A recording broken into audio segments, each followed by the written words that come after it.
అయితే మీరు 10 ఏళ్ల తర్వాత మళ్ళీ ఒక సినిమా చేస్తున్నారు. అయితే క్యూఎన్ఏలో గాని అంటే 10 ఈ ఏళ్ళు కాదు. ప్రెస్ మీ అంతకంటే తక్కువ. 10 ఏళ్ళు అనకండి. బాధగా ఉంది. పోనీ సరే. చెప్పండి. సో, రీసెంట్‌గా మీ టాక్స్‌ని బట్టి యూట్యూబ్‌లో కావచ్చు, మిమ్మల్ని ఫాలో అవుతున్న వాళ్ళ మాట ఏంటంటే, వైవీఎస్, ఆర్‌జీవీలా మాట్లాడుతున్నారు అంటున్నారు. ఈ కామెంట్‌ని ఎట్లా తీసుకుంటారు? మీ వరకు వచ్చిందా? ఆహ్, మేము ఏది అడిగినా కూడా మీరు చెప్పాలనుకునేదే చెప్తున్నారు. అలానా? అయితే 'ఆర్‌జీవి' గారు నేను మీరు నవ్వి ముందు అడిగిన తర్వాత క్వెషన్ అడిగాకే నేను అడిగిన నవ్వుతున్నా. తర్వాత నవ్వుతున్నారు ఎప్పుడు. యెస్. అది యెస్. నేను చాలా ప్రెస్ మీట్‌లన్నీ మీ అన్నీ చూస్తుంటాను. నేను ఫాలో అవుతుంటాను. నవ్వుతారు మీరు. కానీ లోపల బాధ ఉంటదని పైకి నవ్వుతా అంతే. బాధ ఏంటో తర్వాత నాకు మెసేజ్ పెట్టండి. ఏం బాధో నేను బాధని తీర్చడానికి ప్రయత్నిస్తాను.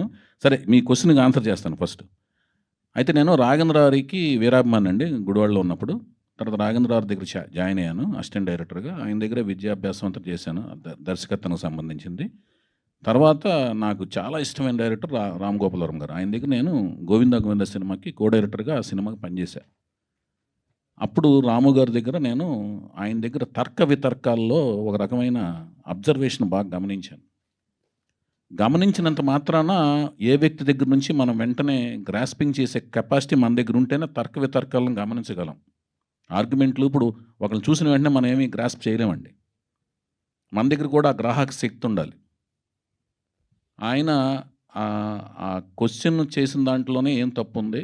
దాంట్ల మీద మనం ఏం బేసుకొని లింగర్ అయ్యి అదే దాని మీద వేలాడుతూ ఎలాగూ దాన్ని డిఫెండ్ చేయొచ్చు, దాని మీద ఎలా మాట్లాడొచ్చు అనే దాని మీద అది మాస్టర్స్, పీహెచ్‌డీలన్నీ చేసేసారు రాము గారు.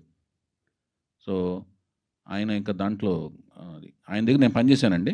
అయితే మా ఇన్‌ఫ్లూయెన్స్ డెఫినిట్‌గా నేను రాఘవేంద్రరావు దగ్గర పనిచేశాను. తర్వాత రాము గారి దగ్గర చేశాను. తర్వాత మహేష్ భట్ గారి దగ్గర చేశాను. తర్వాత సంగీతం గారి దగ్గర చేశాను. వాళ్ళందరి దగ్గర పనిచేసినప్పుడు వాళ్ళ యొక్క వ్యక్తిత్వ వికాసాల నుంచి, వాళ్ళ యొక్క వ్యక్తిత్వ పరిజ్ఞానం నుంచి, వాళ్ళ యొక్క తర్క వితర్కాల నుంచి, ఆ అబ్జర్వేషన్‌లోంచి కొంత డెఫినిట్‌గా ఇన్‌ఫ్లూయెన్స్ ఉంటుంది ప్రతి వ్యక్తికి.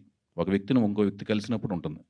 అది మేబీ మీరు అనుకున్నట్టు అది అనిపించొచ్చేమో మీకు. కానీ బేసిక్‌గా మనలో ఒకటి ఉంటుంది. ఆ ఇన్‌స్టింక్ట్ లేకపోతే గ్రాహక శక్తి ఉంటుంది. ఆ శక్తిలోంచే మనకు రిఫ్లెక్షన్ వస్తుంది. రియాక్షన్ ఉంటుంది.